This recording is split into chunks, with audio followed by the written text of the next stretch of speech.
The day the ships appeared, the sky turned dark over every major city on Earth. They came without warning.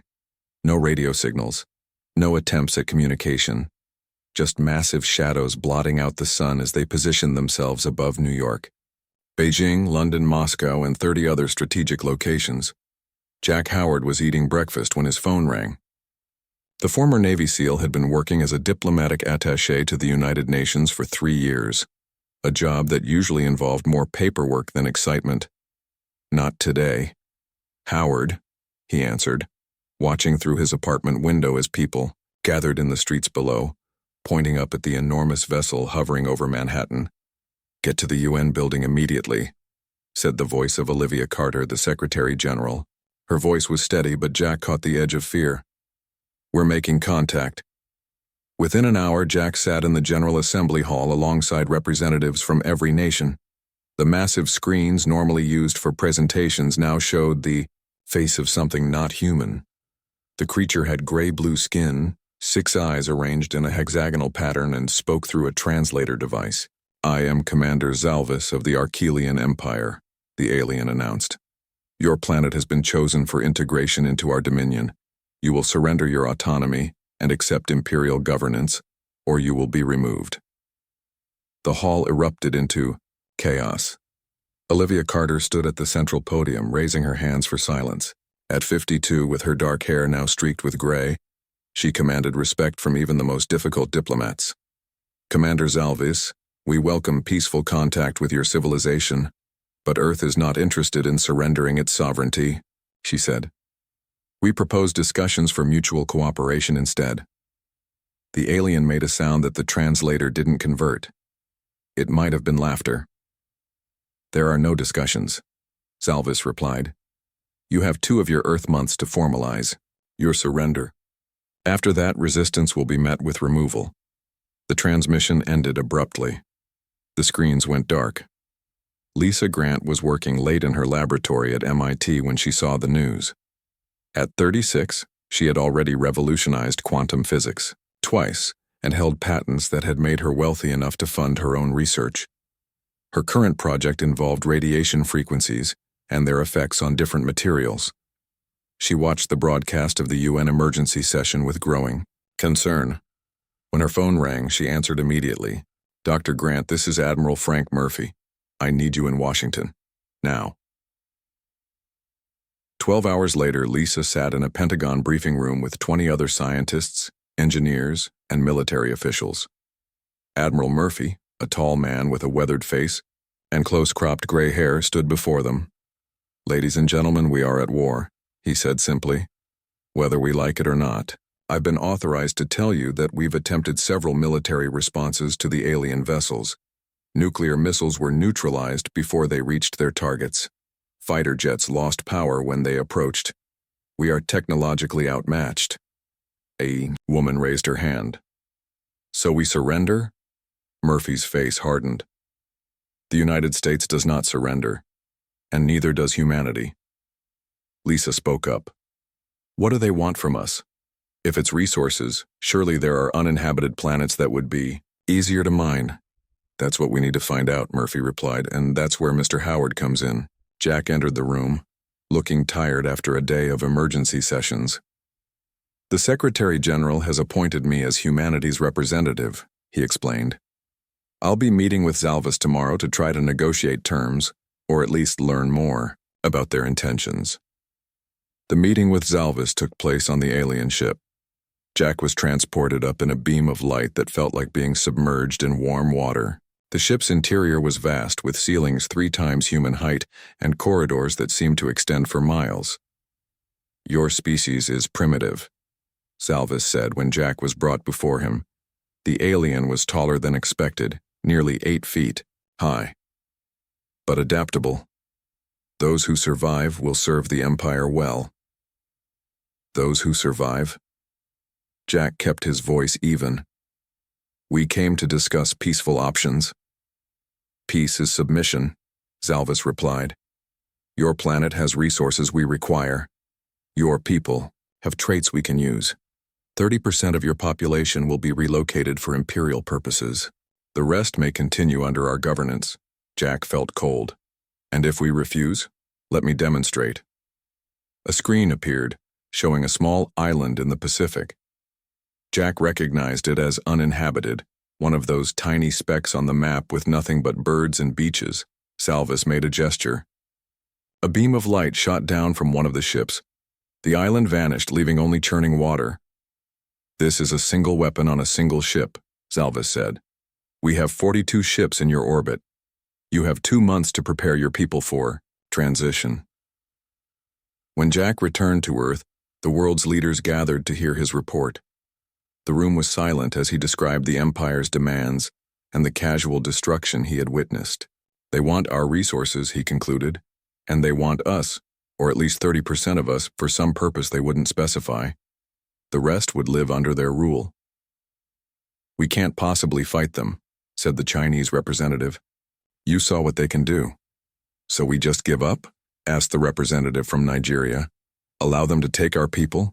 Olivia Carter had been silent, listening. Now she stood. Publicly, we will appear to cooperate, she said. We will ask for time to prepare our people. We will seem to accept their terms. This will give us the 2 months they've granted. 2 months to do what? Someone asked. Admiral Murphy stepped forward. 2 months to prepare for a kind of war they won't expect. Dr. Grant has already identified something interesting about their technology. The shields that stopped our missiles operate on specific frequencies. Lisa stood up next. Their energy signatures suggest vulnerabilities to certain radiation patterns. If we can develop weapons based on these patterns, we might have a chance. A chance is all we need, Jack said. They expect us to kneel. They don't expect us to fight back. What about their threat to destroy our cities? Asked the British representative. Olivia's face was grim. We begin evacuations immediately but quietly. We move our people underground where possible, and we prepare them for the truth, that we may lose our homes, our cities, even our planet.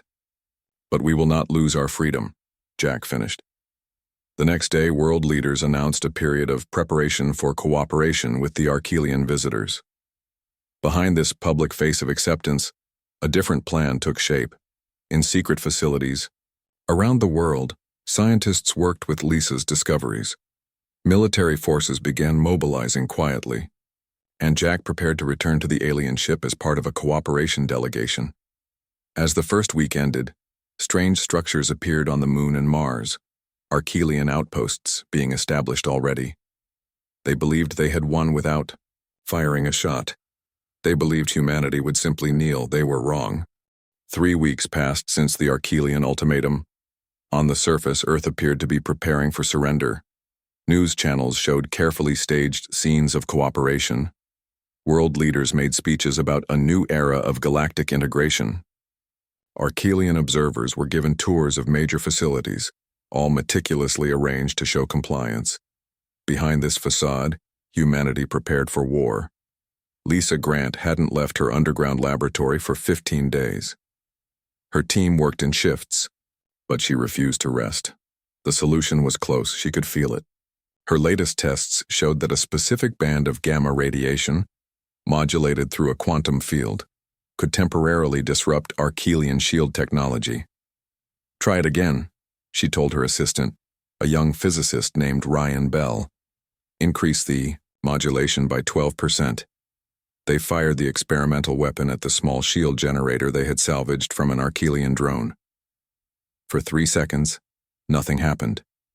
Then the shield flickered and died. Lisa's hands trembled as she reached for her phone. Admiral Murphy, we've got it. Across the globe, hidden factories began manufacturing weapons based on Lisa's design. They couldn't build enough for a full-scale war, but they didn't need to. They just needed enough to execute their desperate plan. Jack Howard stood in the transport chamber of the Archelian command ship, trying to appear calm and cooperative. This was his 5th visit as part of the human transition team. Each time he mapped more of the ship's layout and learned more about their systems. Commander Zalvis greeted him with the same cold efficiency as always. Your progress reports are satisfactory, Howard. Your species shows unexpected wisdom in accepting the inevitable. Jack bowed slightly. the gesture of respect they had taught him. "We're practical. We recognize superior strength when we see it. Come. The overseer wishes to speak with you." Jack followed Zalvis through the massive corridors. This was new. He had never been invited to meet anyone higher in the chain of command. Each new contact was an opportunity for intelligence. The overseer was larger than Zalvis, with darker skin and ornate markings on its face. It studied Jack from behind a floating desk of some transparent material. "Tell me, human," the overseer said through its translator. "How many of your people know the truth?" Jack kept his expression neutral. "What truth, overseer?" "That 30% is a conservative estimate. The actual harvest is typically closer to 45% of a population." Jack felt sick but didn't let it show. "Only the transition team knows the details of the integration." The overseer made that untranslatable sound again, the alien version of laughter. "Good. Panic is inefficient. Your people will serve many purposes: labor, resources. Some will become part of our biological research program." "Research program?" "Your species has remarkable cellular regeneration capabilities. We have many uses for such traits." The overseer activated a display showing dozens of worlds. "You are not our first acquisition, nor will you be our last, Jack." Counted at least 30 planets marked with Archelian symbols. All these worlds are part of the Empire. Most were simple integrations. A few required partial cleansing before the survivors became compliant. The overseer studied Jack. "Your world will integrate smoothly, yes?" "Yes, overseer. We understand our place." That night, Jack smuggled out crucial information hidden in his diplomatic case: the locations of Archelian worlds, including their homeworld, and details of their biological research program. Meanwhile, in Brazil, things were unraveling. Their president had publicly denounced the Archelians, refusing to prepare his people for alien slavery. The response was swift and brutal. Olivia Carter watched in horror as live feeds showed Archelian ships positioning over Rio de Janeiro and Brasilia. The destruction was precise. Government buildings, military installations, and infrastructure were targeted. Thousands died in minutes. "They're making an example of them," Admiral Murphy said, standing beside her in the emergency bunker beneath Geneva. "Kenya is reporting similar attacks after their parliament voted to resist." Olivia closed her eyes briefly. "We knew this would happen. We can't save everyone." "The evacuation programs are at 70%, Murphy reported. "Major population centers will be clear in another week. Then we can stop pretending." "What about the weapons?" "Lisa's design works. We've armed our remaining jets and ships. The ground-based weapons will be ready when we need them." Jack returned from his mission, bringing the vital intelligence to the resistance leadership. His face was grim as he reported what he had learned. "They've done this dozens of times," he said. "They find a world, demand surrender, take what they want, and leave the survivors to serve them. Those they take are used for labor, resources, and," he paused, "biological materials." "My God," Olivia whispered. "There's more," Jack continued. "They're already setting up processing facilities on the moon.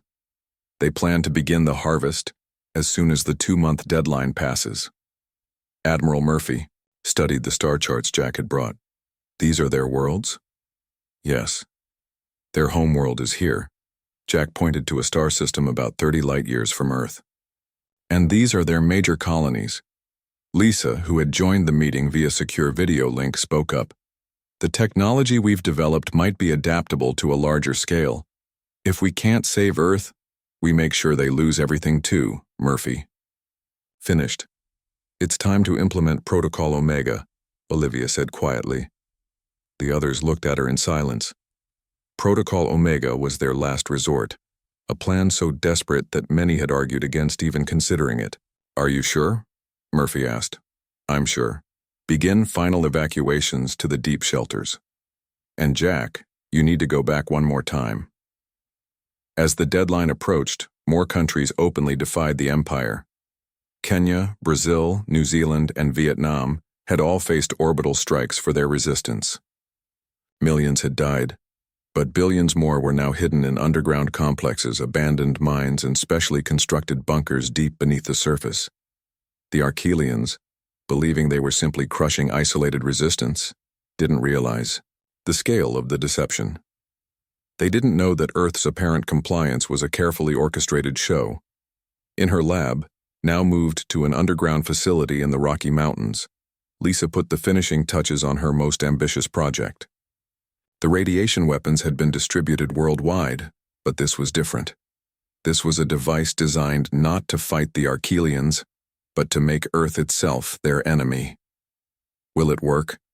Ryan asked as they sealed the final component. Lisa looked at the innocent-looking device. It was one of thousands now placed at strategic points worldwide. "It will work. But the cost—" "We all knew the cost when we signed up for this," Ryan said quietly. Jack prepared for his final mission to the Archelian command ship. This time, he wouldn't be coming back, at least not the way he left. He memorized the schematics of the ship's core systems. His job was to sabotage their communications when the attack began, preventing them from calling for reinforcements. As he waited for the transport beam, he looked out at the New York skyline, mostly evacuated now but still beautiful against the setting sun. "Ready?" Admiral Murphy asked, stepping up beside him. Jack nodded. "No turning back now." "Godspeed, son." Murphy handed him a small device. "When you activate this, you'll have about 10 minutes before all hell breaks loose down here." The next day marked exactly 6 weeks since the Archelians had arrived. Commander Zalvis summoned Jack to receive Earth's formal surrender document. Instead, they got humanity's answer to tyranny. Jack stood before Commander Zalvis in the grand hall of the Archelian flagship. Dozens of alien officials had gathered to witness Earth's formal surrender. A ceremonial table held the document that Jack was supposed to sign on behalf of humanity. "The Empire welcomes Earth into its embrace," Zalvis announced. "Sign and your transition will be managed with minimal disruption." Jack approached the table slowly. In his pocket, his fingers closed around the small device Murphy had given him. With a subtle movement, he activated it. 10 minutes. That was all they needed. "Before I sign," Jack said, "I have a message from Earth's people." Zalvis tilted his head, the 6 eyes blinking in sequence. "Speak." Humanity's answer is no. For a moment, there was silence. Then Jack pulled out a small weapon, one of Lisa's designs that had been smuggled aboard piece by piece during his previous visits. Before the aliens could react, he fired at the ship's main communication array visible through the vast viewport. The array exploded in a flash of blue light. Alarms blared throughout the ship. "You fool," Zalvis hissed. "You've doomed your species." Jack smiled grimly. "No, we've doomed yours." On Earth, Admiral Murphy stood in the command center, buried half a mile beneath the Rocky Mountains. Around him, military leaders from a dozen nations watched the monitors showing the Archelian ships in orbit. "All units in position," his aide reported. Murphy nodded. "Commence Operation Scorched Earth." Across the globe, hidden weapons powered up. In low Earth orbit, stealth satellites that had been quietly positioned over the previous weeks activated their shield-disrupting beams. In secret bases, aircraft and missiles armed with Lisa's technology launched simultaneously. The Archelians, caught by surprise, found their seemingly impenetrable shields flickering and failing. Several smaller ships took direct hits and spun, out of control. The massive command ship, its communications array damaged by Jack's attack, couldn't coordinate their defense. Olivia Carter watched from another bunker as the first phase unfolded. "Any word from Jack?" she asked. Her aide shook her head. "Nothing since he signaled the device activation." "He knew it was likely a one-way trip," Olivia said quietly. "We all knew the sacrifices this would require." On the Archelian flagship, chaos reigned. Jack fought his way through the corridors heading for the escape pods. He had memorized their location from the schematics. Behind him, security forces gave chase, their weapons firing pulses of energy that scorched the walls. Blast caught him in the shoulder, spinning him around. Pain seared through his body, but he kept moving. Just a few more turns. He reached the pod bay just as Zalvis's voice boomed through the ship's announcement system. All ships, commence planetary bombardment. Cleanse the surface. Salvage what remains. Jack sealed himself in an escape pod and hit the launch control. As the pod ejected from the ship, he saw dozens of Archelian vessels descending toward Earth's surface. Others were already firing energy weapons at the planet below. In the command center, Murphy received the reports of the attack beginning. "They're targeting major cities first," his aide said. "New York, London, Tokyo." Murphy's face showed no emotion. "Are the cities clear? Evacuation complete in all primary targets. Some smaller cities still have civilians, but most are in the shelters." Murphy took a deep breath. "Then it's time. Send the signal to Dr. Grant." Lisa sat before a complex control panel in her underground lab. When the signal came through, she looked at Ryan and the other scientists gathered around her. "This is it," she said. "Once we activate Protocol Omega, there's no going back. Earth will never be the same." Ryan placed his hand over hers on the activation switch. "For humanity." Together they turned the key and pressed the button. Across the planet, thousands of specially designed nuclear devices detonated simultaneously. Unlike traditional nuclear weapons designed to destroy through blast force, these were engineered to release specific radiation patterns. Radiation that would saturate Earth's atmosphere and surface with particles deadly to Archelian biology, but survivable, though dangerous, for humans with proper protection. The Archelians in their ships watched in confusion as thousands of small explosions bloomed across the planet. There was no massive destruction, no cities vaporized, just a strange, spreading glow that seemed to envelop the entire planet. In his escape pod, Jack watched the Earth change before his eyes. A shimmering curtain of energy surrounded the planet, beautiful and terrible at once. He knew what it meant. Humanity had chosen to poison their own world rather than surrender it. The pod's communication system crackled to life. "Jack, do you copy? This is Murphy." "I'm here," Jack responded. "The pod systems show I'm on course to land in the Pacific." "The radiation? It's working. We're getting reports from our troops on the surface. The Archelians who landed are already showing signs of radiation sickness. Their biology can't handle it. On the surface, Archelian ground forces that had begun landing in advance of their main invasion suddenly found themselves dying. Their protective suits, designed for traditional hazards, offered no defense against the specific radiation now saturating Earth's atmosphere. Commander Zalvis, watching from orbit, realized what had happened. "They've poisoned their own world," he told the overseer. "We cannot land forces without complete biological containment." The overseer's reaction was cold fury. "Then we will destroy them completely. Prepare the planet killer weapon." "But overseer, the Empire wants this world's resources. The Empire wants obedience first." "No species has ever dared such defiance. They must be eradicated as an example to others." Jack's pod splashed down in the Pacific Ocean about 50 miles from Hawaii. A submarine was waiting to retrieve him. As he was brought aboard, still bleeding, from his wound, the captain handed him a radiation suit. "You'll need this," the captain said. "The surface is hot now. Will be for years." "How bad?" Jack asked. "Bad enough to kill any Archelian within minutes. For us, with protection, it's survivable. We've got shelters that can shield most of the radiation. We can still live here, just differently." In her underground lab, Lisa was already working on the next phase. The radiation barrier was only the first step, a defensive measure to prevent the Archelians from taking Earth. But she knew they wouldn't stop there. They would simply destroy the planet out of spite. "The carrier wave is stable," she told Ryan as they worked on a new device. "If we can get this aboard one of their ships, it could spread through their entire network." In orbit, the Archelian fleet regrouped. Several ships had been damaged or destroyed in the initial assault, but most remained operational. The overseer ordered them to form a battle formation around the command ship. "Begin charging the planet killer," he commanded.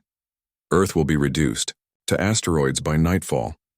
What the Archelians didn't realize was that humanity's plan was just beginning. The real counterattack was yet to come. Admiral Murphy gathered his top officers in the war room. The massive screen showed the Archelian fleet repositioning above Earth. Their formation suggested they were preparing for something big. Our sensors detect a massive energy buildup in the command ship, a technician reported. Based on Jack's intelligence, they're charging what the Archelians call a planet killer. Murphy studied the display grimly. How long do we have? 3 hours. Maybe 4. Then we move to Phase 2 immediately. Murphy turned to his communications officer. Get me Olivia and Dr. Grant and find out if the Valiant is ready. The USS Valiant was humanity's last intact interstellar vessel, built in secret over the past decade and hidden in an underwater hangar beneath the Arctic ice. It wasn't designed for combat, but for the desperate mission now unfolding. Jack Howard sat in the medical bay of the submarine as doctors treated his shoulder wound. Despite the pain, he insisted on joining the video conference with Murphy, Olivia, and Lisa. The radiation barrier is holding, Lisa reported. Any Archelian who sets foot on Earth's surface dies within minutes, but they're adapting quickly. Their ships are now using remote drones for surface operations. And they're preparing to destroy the planet entirely, Jack added. I heard the overseer give the order myself. Olivia's face was grim. Then we have no choice but to proceed with the final phase. Admiral, is the Valiant ready? Murphy nodded. Fueled and crewed. Captain Alvarez reports they can launch within the hour. And the package? Olivia asked. Dr. Grant's device is already aboard, Murphy confirmed, along with the targeting data Jack obtained. Jack leaned forward, wincing at the pain in his shoulder. I'm going with them. Murphy shook his head. You've done enough, son. The Valiant mission is one way. The crew has already volunteered, knowing they won't return. I know exactly what it is, Jack insisted. I've seen their worlds, I know their systems better than anyone, and I have a personal score to settle. After a moment of silence, Olivia nodded. Get him to the Valiant. Deep beneath the Arctic ice, the Valiant prepared for launch. The sleek ship wasn't large, just big enough for its crew of 12 and the special cargo it carried. Captain Elena Alvarez, a veteran of both NASA and the Navy, supervised final preparations as Jack was brought aboard. Welcome to the end of the line, Mr. Howard, she said, helping him into a seat on the bridge. Hope your shoulder doesn't slow you down too much. I'll manage, Jack replied. What's our status? Final checks complete. We launch in 15 minutes. Elena gestured to a sealed container secured in the center of the bridge. That's Dr. Grant's package. She gave us basic instructions but said you know where it needs to go. Jack nodded. The Archelian transport network. Their ships can jump between star systems using quantum tunnels. If we can introduce Lisa's device into that network, it will spread throughout their empire. And what exactly will it do? Elena asked. The Kamisi. Same thing we did to Earth, but worse. It creates a cascading radiation effect specifically targeted to Archelian biology. Once it starts, it can't be stopped. While the Valiant prepared to launch, Lisa continued refining her calculations. The device on the Valiant was a prototype, built in haste. She needed to ensure it would work properly when deployed. The radiation signature is stable, Ryan reported. But the delivery mechanism is the weak point. They'll need to physically connect it to an Archelian transport system. Jack knows what to do, Lisa said, though worry creased her brow. She hadn't told anyone the full truth about the device, that once activated, the radiation cascade would eventually reach Earth too. There would be no safe haven anywhere. In orbit, the Archelian fleet continued charging their planet-killer weapon. The Overseer watched Earth with cold hatred. No species had ever defied the Empire this way. The radiation barrier was clever. It rendered a valuable planet temporarily useless to the Empire, but the humans would pay with complete annihilation.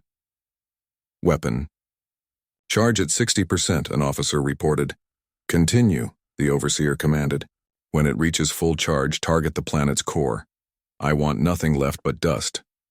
Commander Zalvis approached cautiously. Overseer, our long-range sensors detect an energy signature launching from the planet's northern region. It appears to be a small vessel. Destroy it, the Overseer ordered dismissively. We've tried, but it's using some version of our own shield technology. Our weapons cannot penetrate it.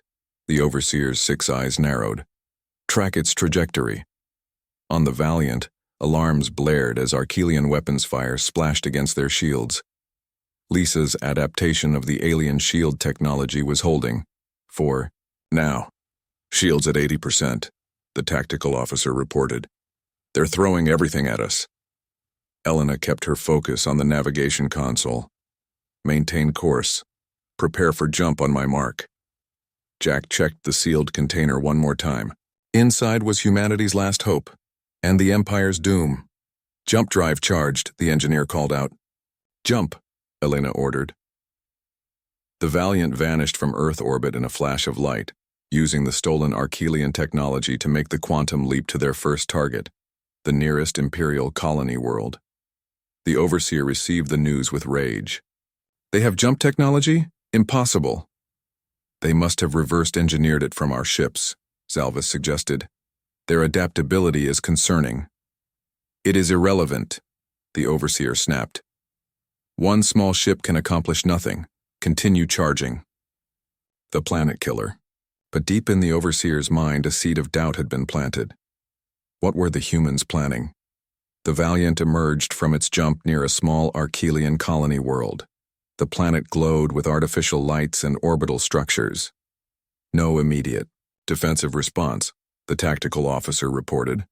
They weren't expecting us. Deploy the landing team, Elena ordered. Jack, you're up. Despite his injury, Jack joined the small team preparing to teleport to the surface. Their mission was simple but nearly impossible. Reach the colony's transport hub and connect Lisa's device to their network. Remember, Jack told the team, we need to reach the central node. It looks like a blue crystal structure. Once we connect, the device, we have 10 minutes to get back to the ship before it activates. What Jack didn't tell them was that the Valiant wouldn't be leaving this system. The jump drive had been designed for a one-time use. Their mission was suicide, but it was humanity's only chance for vengeance and, perhaps in a twisted way, survival. If Earth was doomed, they would ensure the Empire fell with them. Back on Earth, Admiral Murphy received the confirmation that the Valiant had successfully jumped. Now we wait, he told Olivia, and prepare for the worst. The screen showed the Archelian fleet continuing to charge their planet killer. Humanity had perhaps 2 hours left before Earth would be destroyed. Their only hope now rested with Jack and the Valiant crew, somewhere among the stars, carrying a weapon that could turn the Empire's worlds to ash. Lisa sat alone in her lab, staring at her calculations. The radiation cascade would spread through the Empire's transport network, rendering planet after planet uninhabitable to the Archelians. It was justice, perhaps, but the cost was unbearably high. God forgive us, she whispered. We had no choice. Jack and his team moved through the streets of the Archelian colony under cover of darkness. The alien city was vast, with towering structures that glowed with internal light. Few Archelians were visible. Most were likely in their homes or work centers. The transport hub should be 2 kilometers ahead, Jack whispered, checking the scanner they had modified using Jack's knowledge of Archelian technology. Stay low and move fast. His shoulder throbbed with each step, but there was no time for pain. The fate of Earth, or at least its vengeance, rested on their success. They reached the transport hub without detection. The massive building pulsed with energy, its central chamber housing the blue crystal structure Jack had described, the node that connected this world to the Empire's transport network. Set the charges on the outer doors, Jack ordered. We go in fast and hard. The explosives blew the doors open. Alarms immediately blared throughout the facility. Jack and his team rushed in, weapons ready. The few Archelian technicians inside were caught by surprise. The humans' radiation weapons, Lisa's design, cut them down quickly. Secure the room, Jack ordered as he approached the crystal structure. He removed Lisa's device from its protective case. The small metallic cube seemed too simple to bring down an empire, but he trusted Lisa's genius. As he prepared to connect it to the transport node, a voice spoke from behind him. I should have known it would be you, Howard. Jack turned to see Commander Zalvis standing in a side doorway flanked by armed guards. You're too late, Jack said. In a few minutes this device will be active. You don't understand what you're doing, Zalvis said, stepping forward. The radiation cascade you've designed won't just affect our worlds. It will eventually spread to every planet in this sector of the galaxy, including Earth. Jack hesitated. You're lying. Ask your Dr. Grant, she knows the truth. Your species is committing suicide and taking innocent worlds with you. For a moment, doubt crept into Jack's mind. Would Lisa have created a weapon that would eventually circle back to Earth? Then he remembered the billions of humans who would die when the planet killer fired. The millions already taken by the Empire for their biological research. Maybe so, Jack said finally. But if Earth dies, your Empire dies with it. He slammed the device into the connection port on the crystal. It immediately began to glow with energy. 10 minutes, Jack told his team. Back to the ship. They fought their way out of the transport hub as more Archelian security forces arrived. 3 of Jack's team fell during the retreat, but the rest made it back to the Valiant. Devices planted and active, Jack reported as they lifted off. But Zalvis was there. He said something troubling, that the radiation will eventually reach Earth too. Captain Alvarez exchanged glances with her officers. We knew this was a one-way mission, Jack. Dr. Grant, she told me the full truth before we left. The cascade will eventually circle back through the network. In about a year, it will reach Earth. Jack closed his eyes. So we're not just avenging Earth. We're finishing what we started with Protocol Omega. Earth was already dying, Elena said quietly.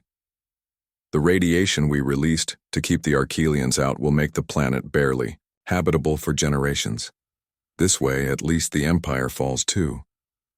On the Archelian colony world, the device began its work. The transport node pulsed with new energy as the specialized radiation began flowing through the network, invisible and unstoppable. Any Archelian using the transport system would carry particles with them, spreading the contamination further.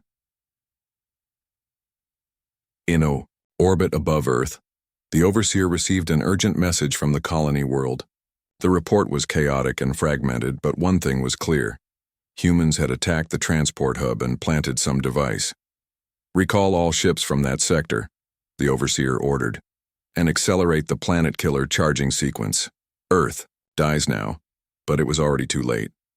The radiation cascade had begun its silent spread through the Empire's transport network. Within hours, Archelians on the colony world began falling ill. Within days, the entire planet would be uninhabitable to them. On Earth, Admiral Murphy received a simple encoded message from the Valiant. Package delivered. He turned to Olivia. It's done. Now we face the consequences. The screen showed the Archelian command ship's energy readings spiking dramatically. The planet killer was almost ready. Get me Lisa, Murphy ordered. When Lisa's face appeared on the screen, she looked exhausted but resolute. The Valiant succeeded? Yes. Jack got the device into their network. Murphy hesitated. Elena said you told her the truth, that the radiation will eventually come back to Earth. Lisa nodded slowly. I couldn't see any other way. The radiation we've already released will make Earth difficult for humans to live on for generations. This ensures the Empire can't come back to finish what they started. Ever. How long do we have? Before the planet killer fires. Maybe an hour. Before our own weapon circles back to Earth? About a year. Long enough to get as many people as possible into the deep shelters. They can survive there for decades if necessary. Suddenly, alarms blared throughout the command center. The screen showed a massive energy surge from the Archelian command ship. This is it, Murphy said grimly. They're firing the planet killer. But instead of a beam targeting Earth, the command ship itself seemed to shudder. Energy cascaded across, its hull in wild, chaotic patterns. What's happening? Olivia demanded. The technicians worked frantically at their stations. Something's wrong with their weapon. It's backfiring somehow. On the command ship, the Overseer watched in horror as the planet killer's systems failed catastrophically. Warning alarms blared throughout the vessel. The core is destabilizing, an officer reported. The energy is feeding back into our systems. Impossible, the Overseer hissed. How could they? He never finished the sentence. The command ship exploded in a blinding flash that temporarily outshone the sun. The blast cascaded through the Archelian fleet, disabling or destroying most of their vessels. In the underground command center, humans watched in stunned silence. "Did we do that?" Murphy asked finally. Lisa shook her head, equally shocked. "No. Our device couldn't cause that kind of reaction. Something else happened." Days later, as the surviving humans began the long process of adapting to their irradiated world, a battered escape pod landed in what had once been the Pacific Northwest. Inside, barely alive, was Jack Howard. He was brought to the underground facility where Lisa, Olivia, and Murphy had gathered. "How did you survive?" Lisa asked after Jack had received medical treatment. "The Valiant destroyed," Jack confirmed. "But not before we received a message from Earth. Your husband, Ryan, he told us what he did." Lisa's eyes widened. "Ryan? What did he do?" "He modified the device before we left, added something to it that would target their weapon system specifically. When they tried to fire the planet killer, it created a feedback loop." Jack smiled weakly. "He saved Earth even, if only temporarily." 1 year later, a small group gathered on a hill overlooking what had once been Seattle. The city lay in ruins, partly from Archelian attacks, partly from the aftermath. They wore radiation suits, a necessity in this new world. Jack stood with Lisa watching the sunset through the strange, shimmering curtain that now permanently surrounded Earth's atmosphere. "Any word from the deep space monitoring stations?" he asked. Lisa nodded. "The radiation cascade has reached 6 of their 7 major worlds. Their empire is collapsing. Their transport network is now a delivery system for their destruction. And Earth. How long before the radiation makes its way back here?" "It already has," Lisa said quietly. "But Ryan's modifications worked better than we hoped. The radiation signature is changing as it spreads.